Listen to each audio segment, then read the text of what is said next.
The Full Melt Show is intended for a mature audience. It contains adult themes, adult content, and sometimes adult language. Listener discretion is advised. It's the Full Melt Show. The new frontier of medicine. For 35 years, Chestnut Hill Farm has harvested fruit and flower, and now it's turning its focus to medical marijuana. This week, they began dispensing medical marijuana to patients, and they gave the media a rare tour inside. Channel 4's Janice Harris was there.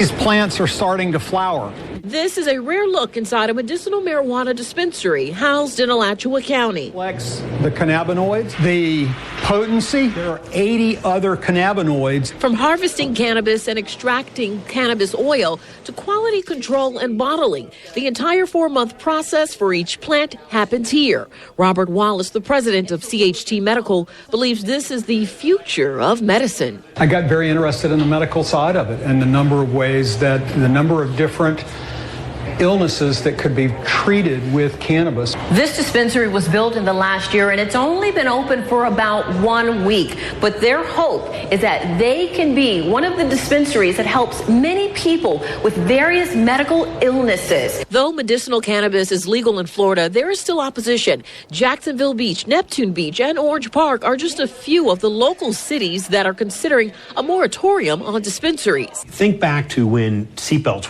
were suddenly required administratively. There were changes, but they were restrictive. Now you're lifting restrictions, and government's law enforcement facilities trying to come to terms with that are extraordinarily challenged by the new frontier. Law enforcement sees medicinal marijuana as any other prescription drug, and they can even verify if a person should have it. Either through our computers or through our dispatch center, we'll have that information available to us 24/7.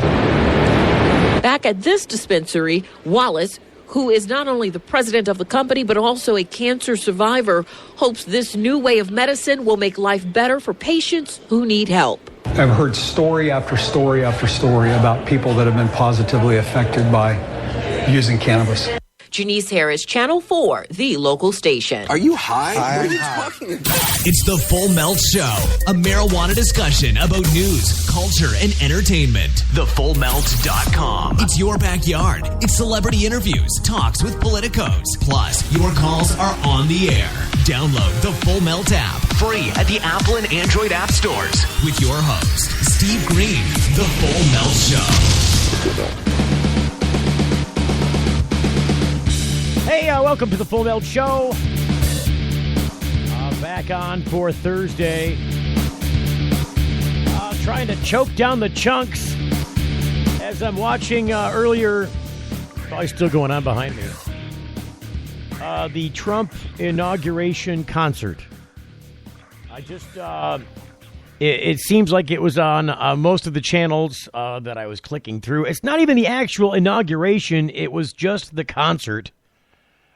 Which seemed, I'll bet you when Saturday Night Live does its regular weekend broadcast, there will be some fun made in the introduction of the show, in the opening sequence, in the opening segment, that pokes fun at this inauguration, because it's like all the guys that were supposed to come, they invited. At least a good majority of them. Like, they went through all the A-list people, almost all of them. And then most all of the B-list people, and they got to some C-lists.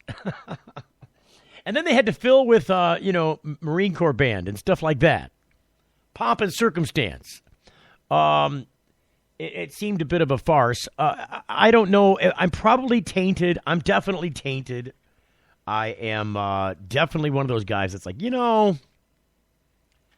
I'm not going to get into all the excitement about that. I'm just not excited about this campaign. Now, that being said, the breaking news that's coming in at this hour is that Mexican drug lord Joaquin El Chapo Guzman has been extradited and is en route to the United States, where he faces 6 indictments, officials said Thursday.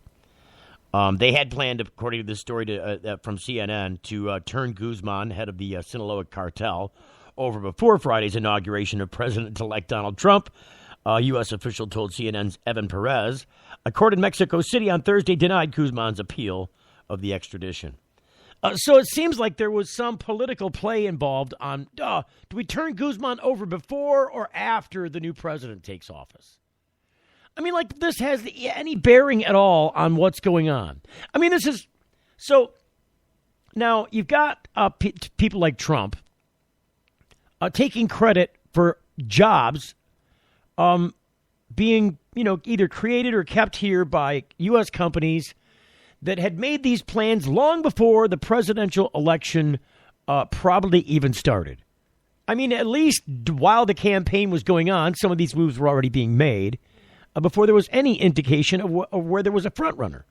I mean, because if you remember, the election was neck and neck for the longest time. Like, margin of error is negligible on the polls. Now, then Trump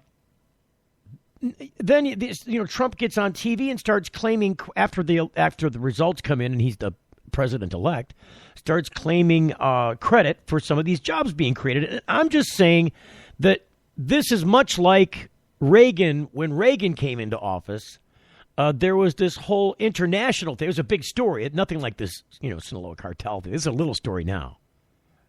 And it's just a formality. It's just part of the detail of what's already been going to go on.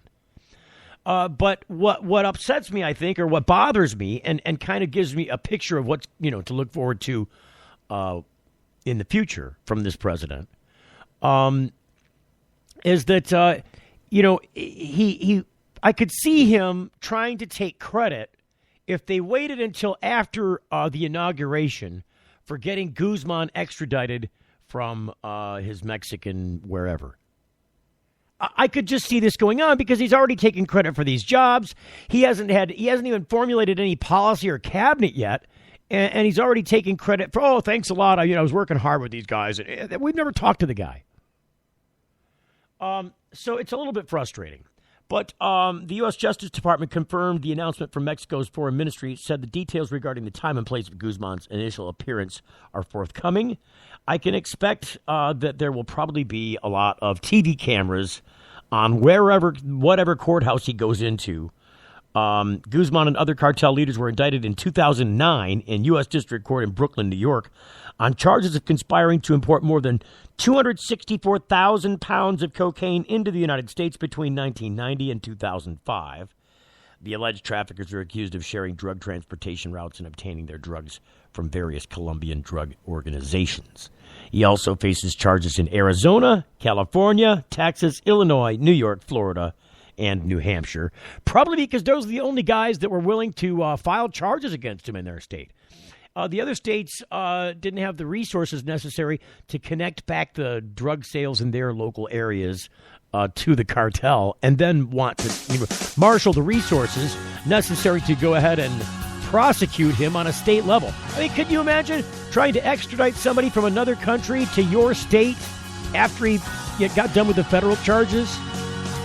And Obama, he's done this commutation round. It seems like he's commuted and pardoned more people than any other president, but none of them seem to be marijuana prisoners. We'll talk about that coming up next. Getting the full melt.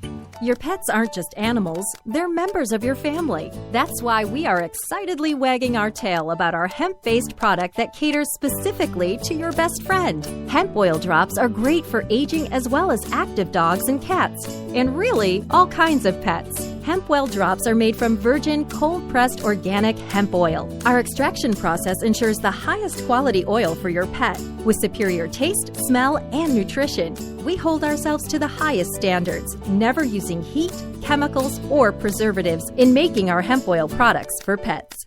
Pick up a bottle of Hempwell drops today at select retailers or online at hempwell.com. Hempwell. Hemp health for pets. If you missed the last Full Melt show, you missed a lot. King Tut. There's King Tut. You know why I wanted to bring up King Tut? But they actually dug up in Russia some ancient bongs. They're like 2,400 years old. Yes, that's fucking awesome. They're golden. Oh, my God. 2 ancient golden bongs found in the Arctic tundra of Russia. They were getting high, man. Yeah. And I guess they traced it back to the early tribes that populated, the Russian tundra. Those tribes used to war against each other, and they would get high on the opium and the cannabis before going to war. Go figure. I'm just saying, there's somebody was selling golden bonds. And get your golden bonds here, golden bonds.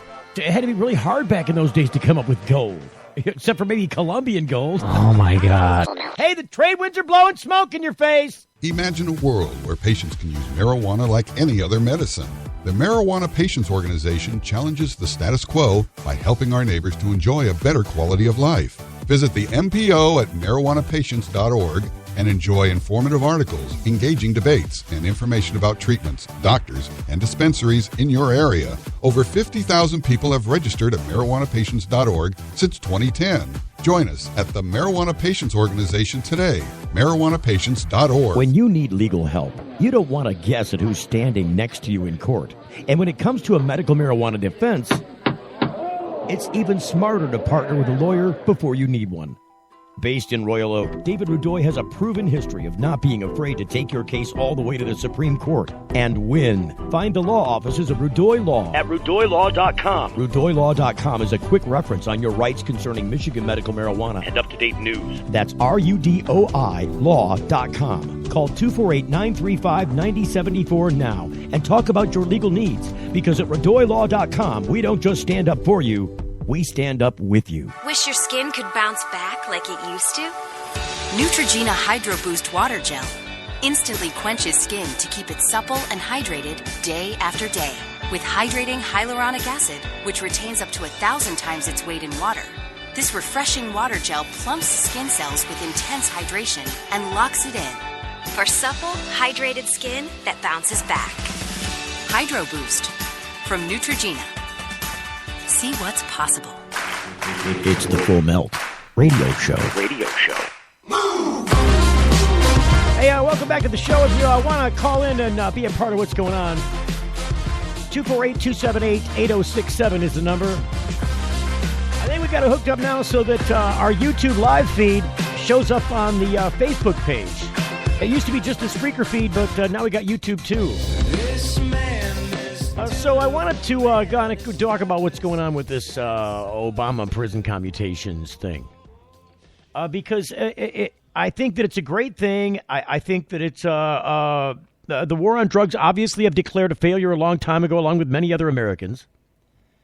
And I think the idea that people should be held in prison for such exorbitant amounts of time as mandatory minimum sentences, many of them first-time offenders, for this vast sentence disparity in cocaine trafficking versus crack. So what they did was Congress had placed this mandatory minimum sentence guideline that said the sentencing for somebody with the same amount of crack versus somebody selling the same amount of cocaine on the streets is going to be 100 times worse in sentence. 100 times worse. Now, this is fundamentally the same drug. The only difference is they've mixed it with some baking soda, rather. So that's all they've done. They've just mixed it with some baking soda and heated it up. That's all that they've done here. But in changing its form, they wanted to attach this 100-time sentence disparity. It's 100 times worse, the sentencing. So they let a lot of these people go. Not outright. What they did was, rather than just pardoning them, because he wasn't pardoning what they did. He wasn't dismissing what they did, saying somehow it was okay, or that they had a legitimate reason, or it's unfair that they were sentenced at all, that they went to. He's not saying that. He's not taking back their sentence. In this case, the vast majority of the people that President Obama, on his way out the doors, as you know, Trump behind me is getting ready for his inauguration tomorrow. Trump's behind me on the TV. There is a vast number of people that have made application through this commutation program, where they're reducing the sentences to be in line with what they would be sentenced to today under the new sentencing guidelines, because Congress said, okay, well, it's only going to be, I think it was 17 times or 14. It's in the teens, 12 or 13, 14, somewhere in there. It's now only 14 times the sentence that you would have gotten under the if you were just cocaine. Now, if it's crack, it would have been 14 times, I think. I think that's the number. It's 14. That's what the number they settled on. 14 times rather than 100 times. So the new sentencing guidelines, so people being sentenced today for the same amount of drugs being sold on the streets, could be the same person in the same area, the time that they were arrested by and prosecuted under the federal laws, would have changed their sentence drastically, in some cases by 10 years and more. Many of these people got mandatory life in prison sentences. I know one of these people personally. I've known this individual probably for 15 years or more. He's been in prison, much to my dismay, much to my urging, get away from what you're doing because it's going to land you in prison. It did. And this is an individual from Cleveland, Ohio, and I've had him on the show once before. I didn't actually have him on the show. I had one of his friends in prison on the show live from the prison talking about his marijuana conviction. Now, the guy that I know, Calvin Caver, he's there for crack sales is what he's there for. His friend is in prison for marijuana, nonviolent marijuana offense. He's like 63 or 60.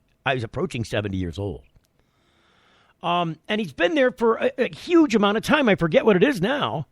But there are so many of these cats in prison left for marijuana crimes. And these guys with the crack sentences, some of them have been there 10 years or more since they started this, huge. I think this began during the Clinton administration, this mandatory minimum sentencing thing, this, expansion of the prisons and expansion of the federal police. I mean, this was one of the things that was unusual for a Democratic president to do, and definitely seemed a little, it seemed out of character for somebody like President Clinton to do, unless he saw that there was some other threat in place. It certainly was a period in time where many of the people that are in prison today were looked at as a threat to society. Now, there are people right now in prison, have been for decades, for marijuana, that have not been let out of federal prison, while there are federal prisoners who committed murders, who killed people, who have since been let out. I want to know, first off, how Congress thinks that in any way that this is a good idea, that we're ranking the punishment scale, because let's face it, we don't have a prisoner rehabilitation system anymore. We're not sending people to prison to remold them, reshape them into somebody that when they get out of prison is going to be a productive member of society. We've taken the opposite approach and we've got the opposite effect. What we do is we throw these people away as human trash. We throw our hate at them rather than deal with them in a mechanical human sort of way. We deal with them in more of an emotional sort of way. And so maybe it makes some of the victims feel better. Maybe it makes some of the people, that rally against crime. And who doesn't? I think everybody has an issue with crime in general, unless you're the criminal, right? If you're the criminal, you're the only guy. And many times the criminals like the fact that what they're doing is a crime because it gives them some exclusivity as to the activity. Not everybody's going to be running around robbing banks. So the bank robber, when he robs the bank, is pretty sure he's the only guy robbing the bank. Now, these guys, and bank robbers, another good example. These are people that sometimes killed people while they were in the process of robbing a bank. Now, you got a felony firearm there, you've got a murder there, you've got a bank robbery there. Some people like that have still gotten out of prison while these people sit their asses cooking away in that swill in hell. And I don't think it's fair.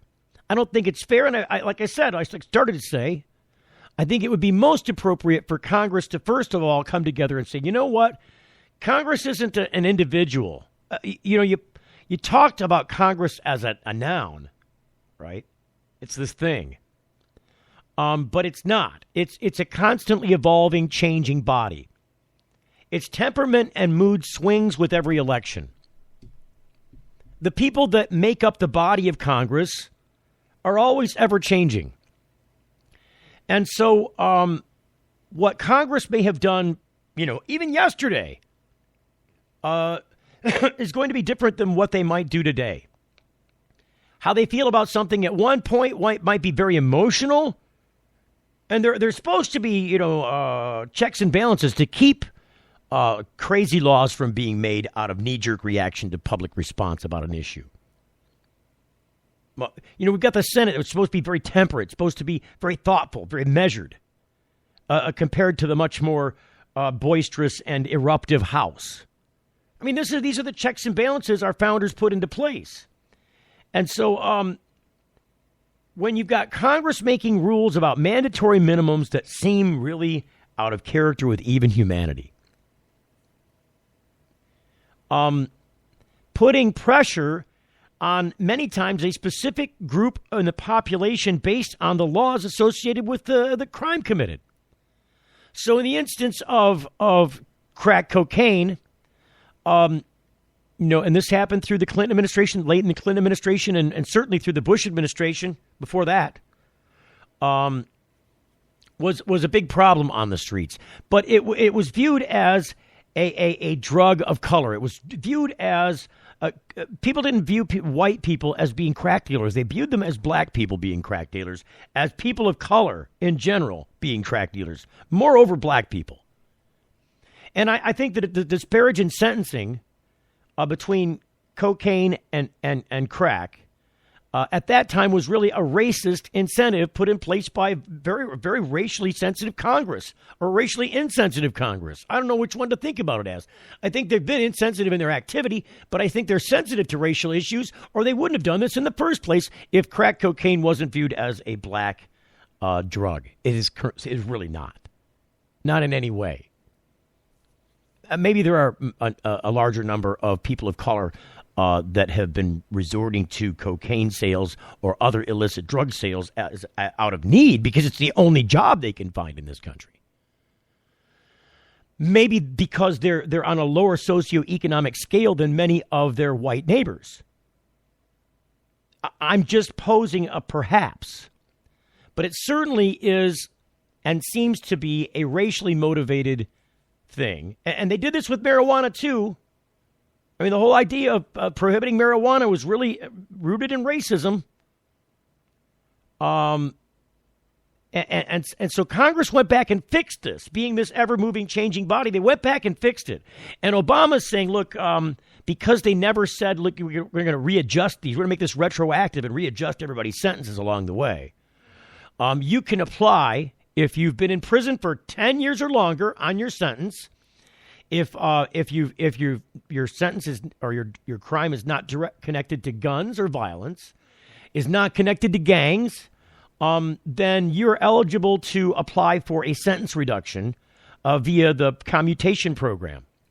And it's a lengthy process, and it's expensive. There's a lot of hoops you got to jump through to meet the requirements necessary to, perfect a pardon or a commutation request. And then the Justice Department has to have the money to process them with, and the Republican Party has tried to stranglehold that process by not allowing the Justice Department to spend any additional resources or assign any new personnel to these pardons lists. So these pardons have been coming out, and my friend Calvin happened to be on the pardons list. But this is what I'm saying, because this is going to be viewed as just letting thousands of people out of prison at once, and that's not what's going on. In Calvin's instance, it was 2005 when he was sentenced on March 2nd to life in prison, mandatory minimum sentence, and then 10 years supervised release. Now, what does that mean? In the federal prison system, 20 years is considered life. If you get to the 20-year mark and you're in a life sentence, you're eligible for parole after 20 years. That's my understanding of it. So he would have been eligible for parole, and let's say a couple years after his eligibility, he got the parole. Now, this would be 2025, right? And then he'd be, by sentence requirement, have supervised release. So he'd be on parole, having to report to a parole officer for 10 more years. I mean, we're talking 35 years of containment here, confinement, or in the Department of Corrections, or under their supervision. The vast majority of that, obviously, under their direct supervision and confinement. Now, I've been looking for the last year for this name to show up on the list. Almost every day, looking up the commutations list. And finally, the other day, it was printed by the Washington Post, I believe. The list of commutations most recently came out, and it had his name appeared right there. And I was elated. I'm like, yay, he's finally going to get out. He's finally going to get a chance, because this is a 32, 33-year-old guy. He's been in prison since 2005 just now. Now, he was in prison for 3 more years in the Ohio correction system, and then had stints on and off in jail, just trying to, survive in the streets of East Cleveland with no parenting, no prospect for jobs, an education system that was entirely failing him. And then in order to support himself, gets into the drug trade. And he didn't get involved with gangs. He didn't get involved with guns. He just got involved to survive. Got involved enough to make some money. And I'm not saying that he should have. I'm not saying that this is a good thing, but I'm just trying to show you the underlying factors here about some of these people's experiences based on what I know from my firsthand account of what I saw go on with him. And so this individual got his sentence commuted to 240 months. If you do the math on that, that's 20 years. Now, he was sentenced on March 2nd of 2005. This means, I believe, just to do the straight math on it, it's now 2017. So he's been there for 12 years. This gives him 8 more years in prison. And this is all conditional upon his enrollment in a mandatory residential drug treatment program, which I think through email communications to this prisoner in the federal corrections facility somewhere on the East Coast, was that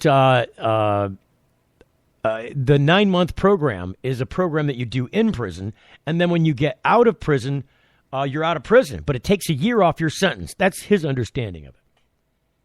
So even assuming that he got that year, now I think this 20-year commutation is predicated on his enrollment in that program. So I don't think he gets the extra year with it, because it's part of the conditions. That residential program is part of his conditions based on, the commutation. He gets the commutation for doing that enrollment. And the commutation ends at 2025, be March 2nd, 2025. Now, that's without good time. That's without any other things that can get knocked off, time served, other shit. That's just his straight sentence. But my point is that many of these people, although their commutation has been signed now, today, this individual won't be getting out of prison until at least after President Trump would get out of office, assuming that he got elected a second term 4 years from now. He still wouldn't be out of prison, because he would leave office in 8 years from now, and Calvin wouldn't be eligible for parole or eligible to be released if he enrolled in that program until 2 months after that. So figure the next election cycle, 2 months after the next full election cycle, the next 2 presidential election cycles. 2 presidential cycles plus 2 months. That's how long it'll be before this guy gets out of jail, even though he was announced today. And still left open are the sentences of these other people who have been imprisoned, in many cases, for 30 years. In some cases. 30 years they've been in prison for a marijuana crime. Never had any guns involved, never had any violence involved, never had any gangs involved, just the fact that they were probably importing marijuana. And I still think this is a terrible policy, especially given that here we are in the United States considering whether or not we want the federal government to just give up on the prohibition of marijuana altogether. But we're still going to pay $35,000, $45,000 a year for these people to sit in bars with 3 squares a day at public expense? What sense does this make? It doesn't make any more sense than keeping those people in prison for an earlier, harsher drug crime, sentence. When the new sentences are strictly like 80% different. It's craziness that needs to get fixed, and if Trump intends to drain the swamp, as he's going through the motions of going to the inauguration tomorrow behind me on the television set. If he's going to go through the motions of draining the swamp, this had better be a part of it. If he wants to save money, he can find a lot in the Federal Prison Bureau. Getting the full melt. Your pets aren't just animals, they're members of your family. That's why we are excitedly wagging our tail about our hemp-based product that caters specifically to your best friend. Hemp oil drops are great for aging as well as active dogs and cats, and really, all kinds of pets. Hemp well drops are made from virgin, cold-pressed organic hemp oil. Our extraction process ensures the highest quality oil for your pet, with superior taste, smell, and nutrition. We hold ourselves to the highest standards, never using heat, chemicals, or preservatives in making our hemp oil products for pets. Pick up a bottle of Hempwell drops today at select retailers or online at hempwell.com. Hempwell, hemp health for pets. Attention. Get ready to write down a very important number. Michael does not know how to fail. Second place is loser. If you have a medical marijuana case and need legal representation, call the best, attorney Michael Comorn. He's very passionate in the courtroom. Getting the best outcome requires quick legal action, and it needs to start with one call, toll-free to attorney Michael Comorn. 800-656-3557. Write it down, 800-656-3557. Michael Comorn gave us our life back. Attorney Michael Comorn. Vigorous criminal defense. Play-Doh Compound can help kids practice communication skills. Start by presenting the visual of the letter or word. Then ask them to mold the Play-Doh compound into the shape of the letters. It's an effective way to foster speech and even writing. Ram trucks are reaching new heights when it comes to capability and efficiency. The Ram Heavy Duty is the most capable full-size pickup on the road today. And the Ram 1500 is the most fuel-efficient full-size pickup ever. So what does that mean? It means Ram trucks are built for the long haul. Ram, America's longest-lasting pickups. If you missed the last Full Melt show, you missed a lot. Yes, sir. We are just here to get you qualified, okay, for the lower interest rates. This is a Visa card. Okay. It's a Visa card, starts with 4, right? So why do you need the numbers off the card? I was going to let you know, like, what is your new interest rate going to be and what you qualified for, okay? Well, wouldn't it be a security risk if I was to give my card number over the phone? Like, sure, we are the one who sent you the billing statement every month. Aren't you really just a liar? Aren't you just lying about this? Aren't you just trying to steal my credit card number? Oh, you are? You little piece of shit? You're a little fucking liar, aren't you?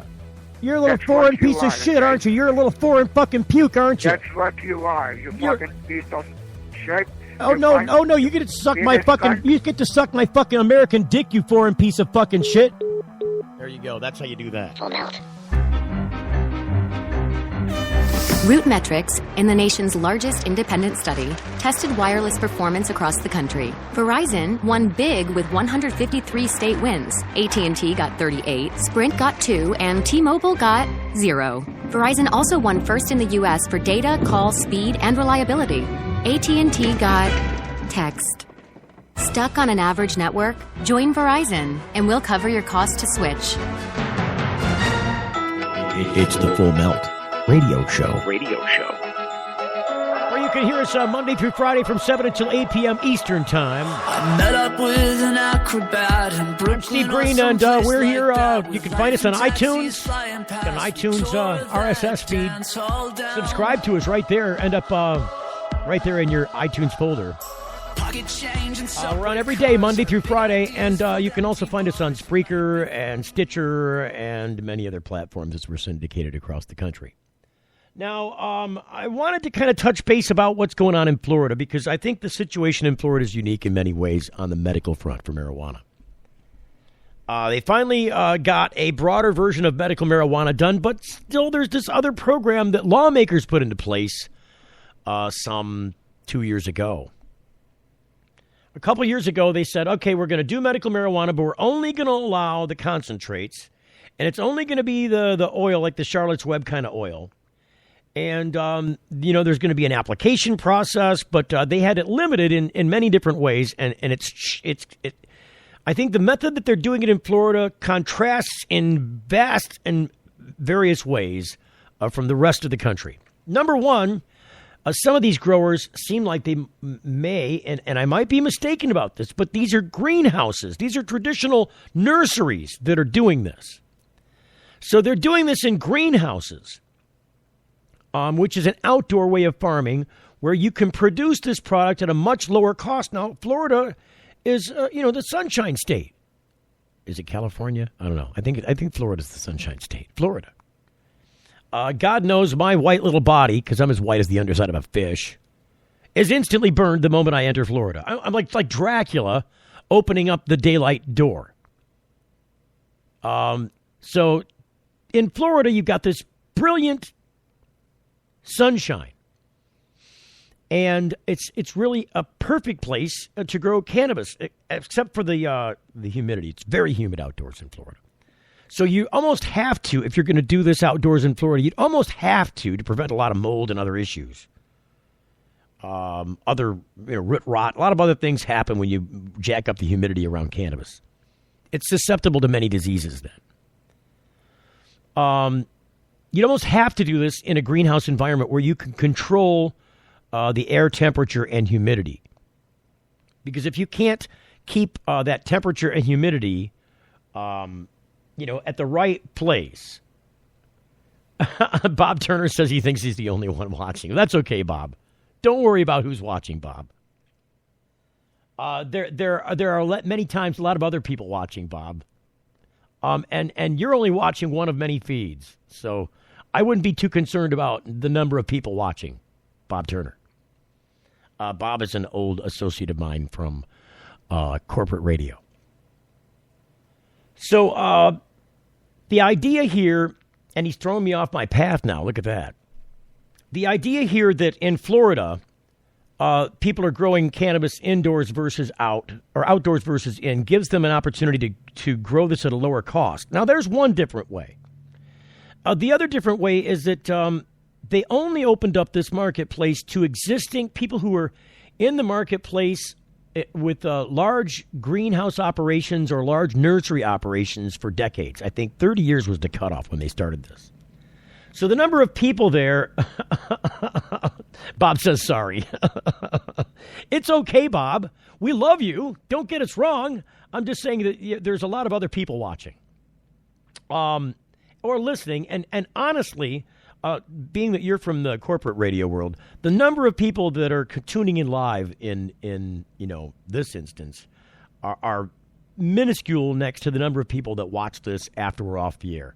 Because in the regular radio world, you inherit an audience, and when you're off the air, you leave one behind to somebody else. So you've got a built audience, and you would know it as cume, because you're a salesperson in radio. You would see that figure in cume. You're trying to add audience to the existing audience and keep them as long as you can.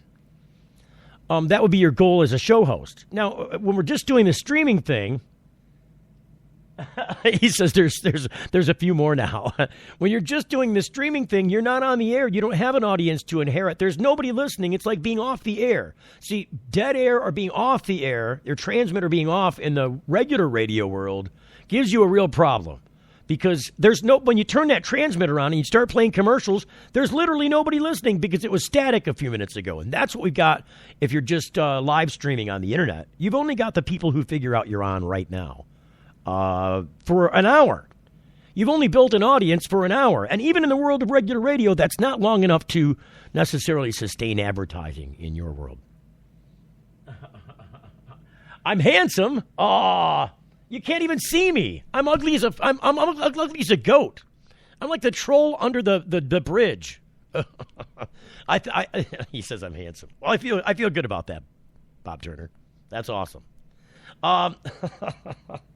So this thing about the radio thing. So if you look up there and you see the number of people watching, yes, the number of people live viewing, unless I promote it ahead of time or I have a special guest, is usually just a low number. It's our regular just live listenership. It comes and it goes.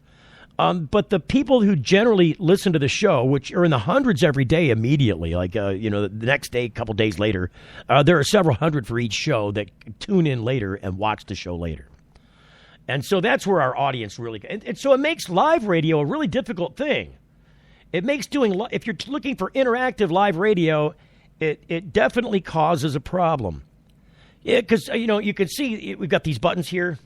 You can put these phone lines on the air. Where are they at? There we go. Got buttons. Got phone lines.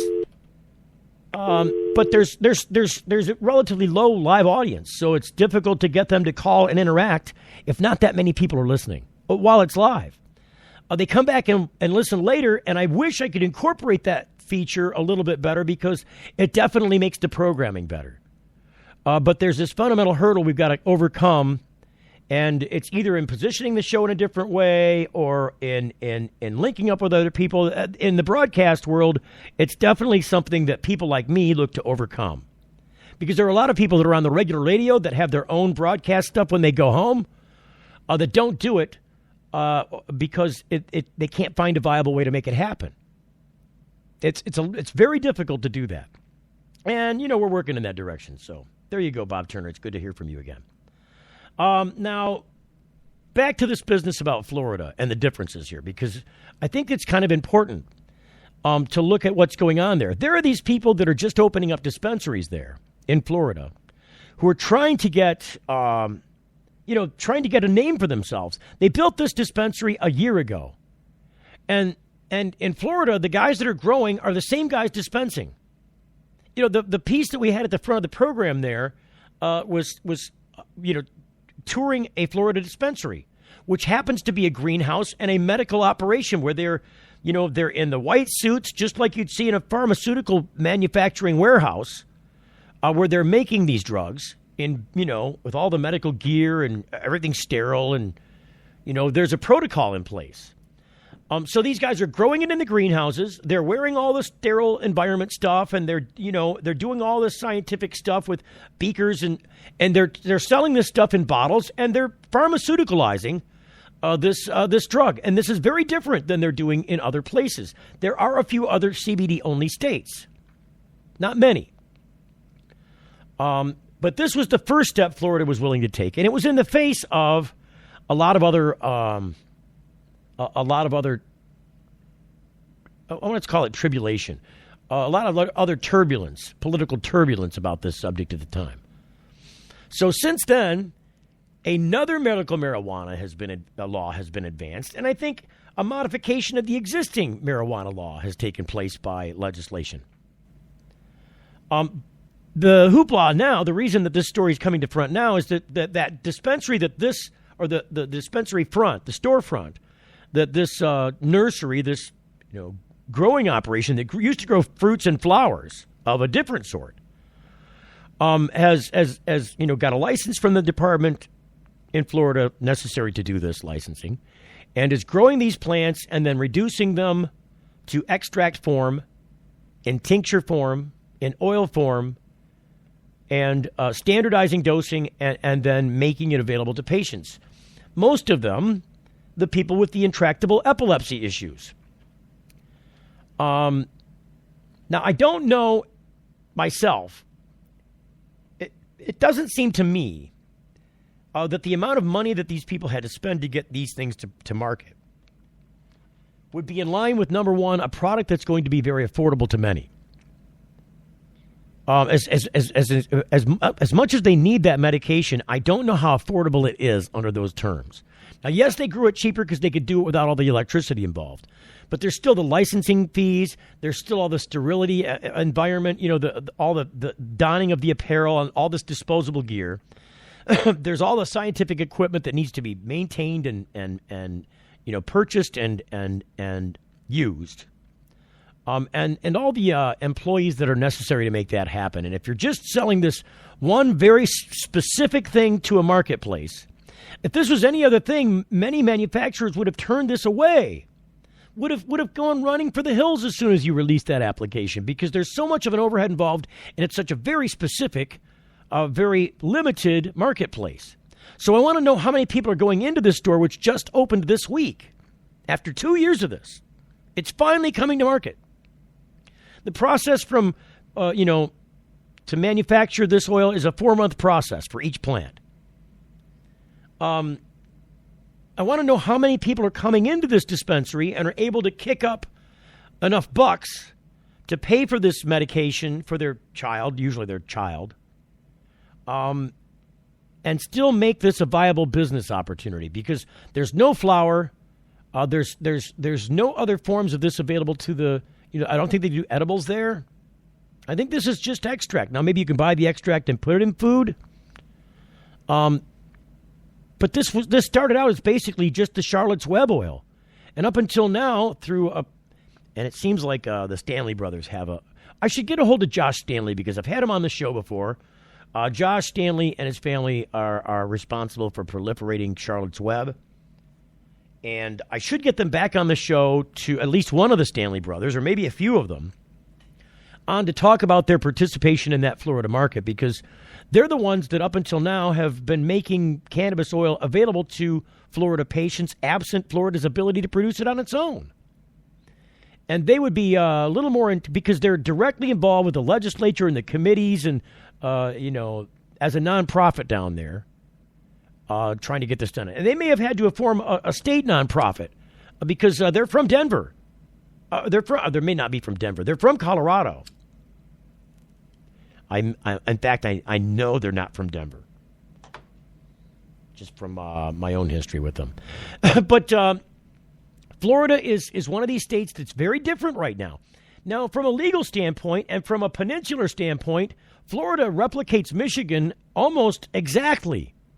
If you practice law in Michigan and you want to get a Florida law license, it's pretty easy to do because the law is pretty congruent. The way the state law has been introduced and transformed in Florida is very much in line with what Michigan has done. So it's really easy to do that there. But as we go forward, I'd like to get some people on from the Florida dispensaries and maybe get some the Stanley brothers in to talk about the Florida market because it's a huge one.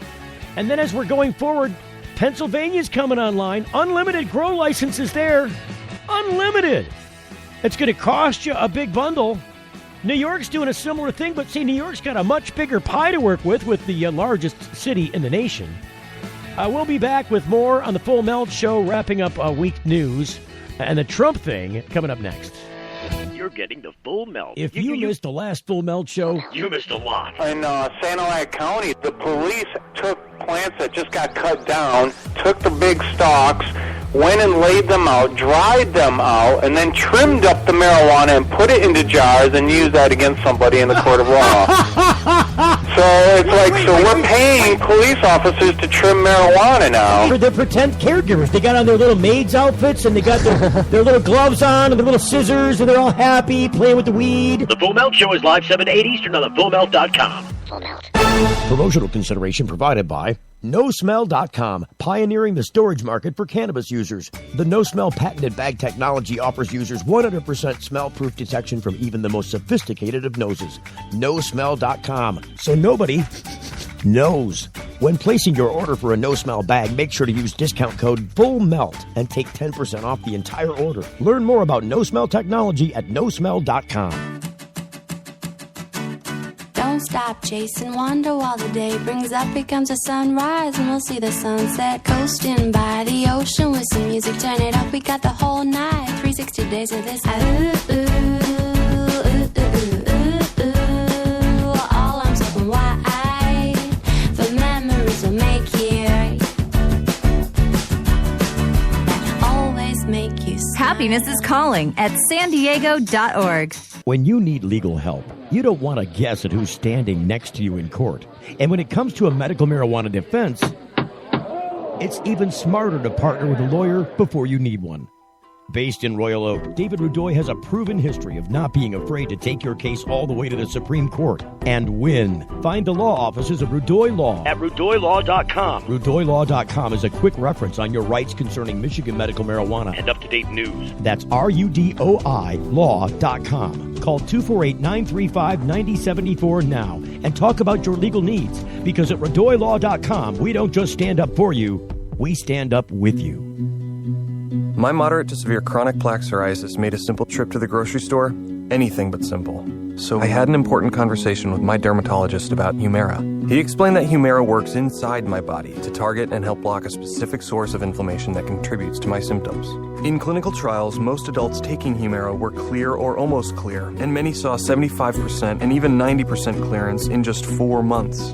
Humira can lower your ability to fight infections, including tuberculosis. Serious, sometimes fatal infections and cancers, including lymphoma, have happened, as have blood, liver, and nervous system problems, serious allergic reactions, and new or worsening heart failure. Before treatment, get tested for TB. Tell your doctor if you've been to areas where certain fungal infections are common, and if you've had TB, hepatitis B, are prone to infections, or have flu-like symptoms or sores. Don't start Humira if you have an infection. Ask about Humira, the #1 prescribed biologic by dermatologists. Clear skin is possible. It's the Full Melt Radio Show.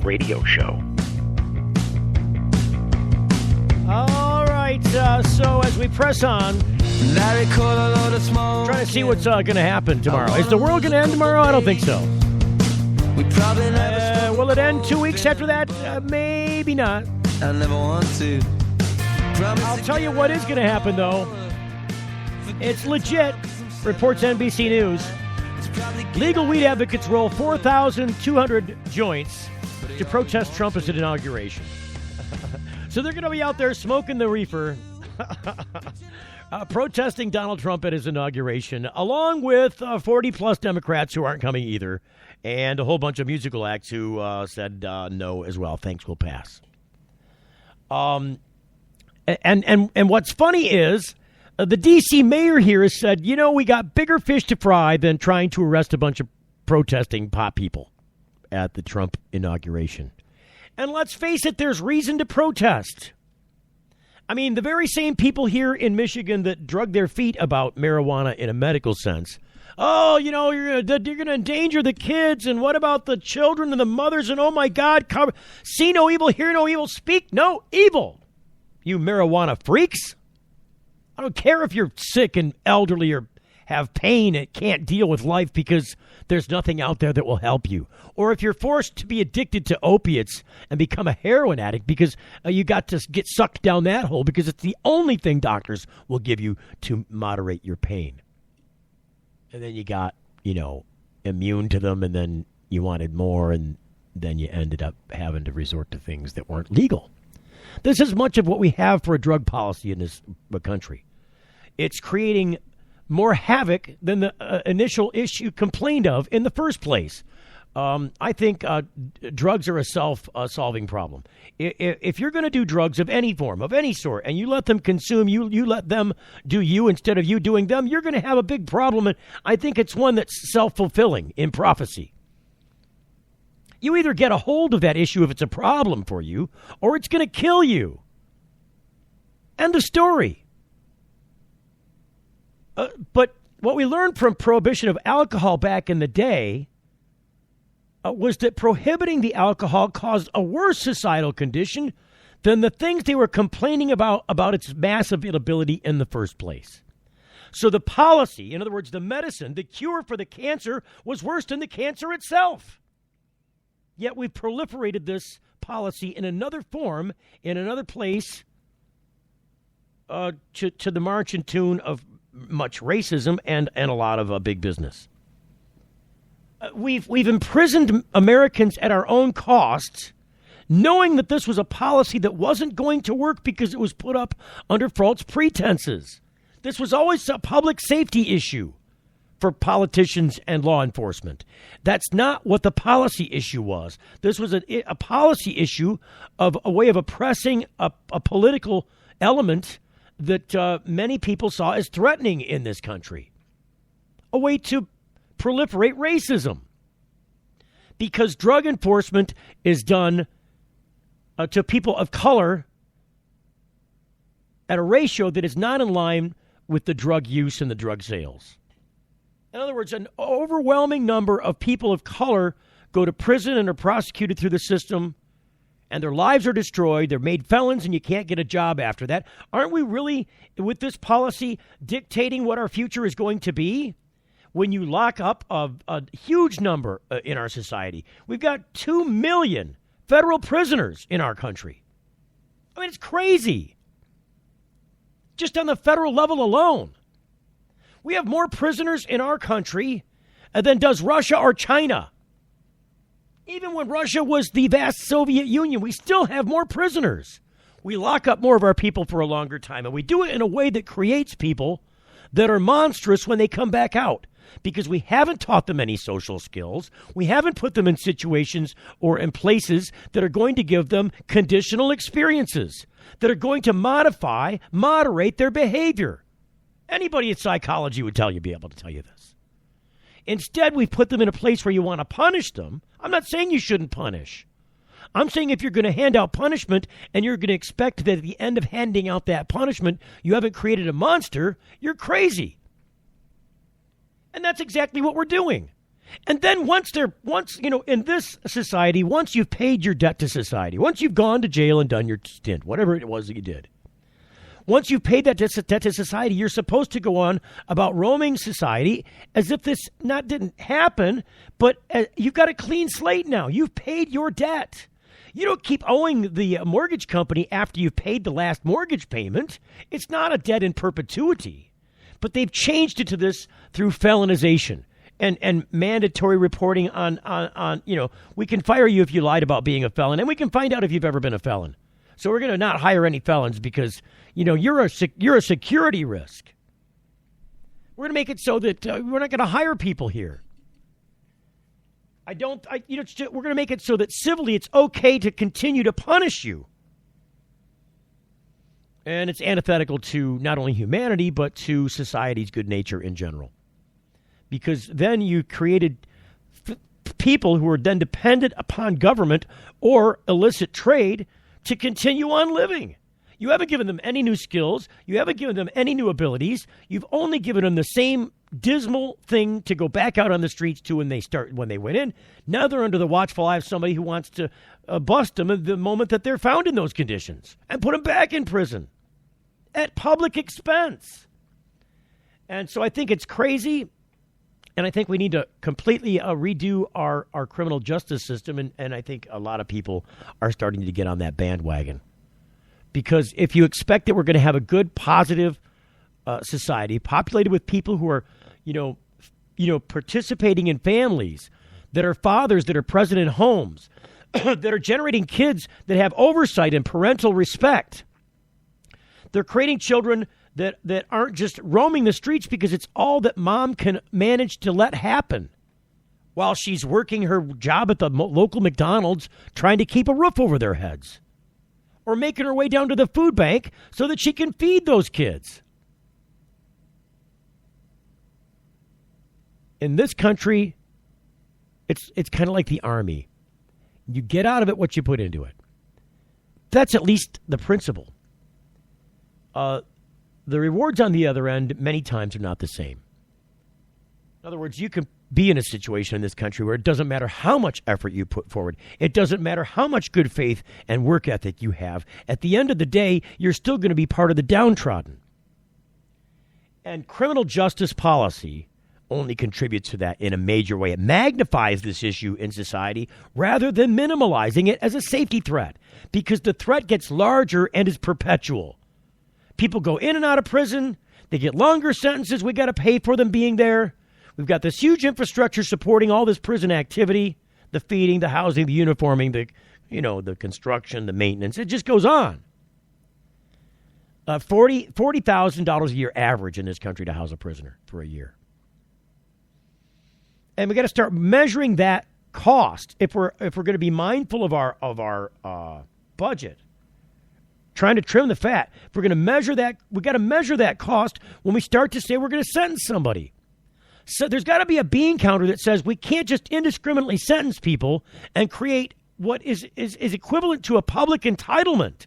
You're creating a new individual public entitlement for that individual. They're entitled to be housed and paid for at public expense for this period of time. What is the price of that?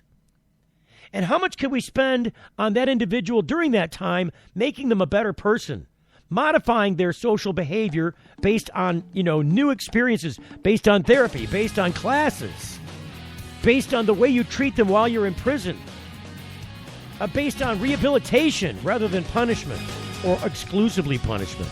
If we don't do that, we're only going to have more of the same. It's only going to be more costly in both, family emotion and tragedy, as well as U.S. treasure. Until tomorrow, we'll see you then again here on The Full Melt Show. I'm Steve Green. The Full Melt Show is a production of TFM Media.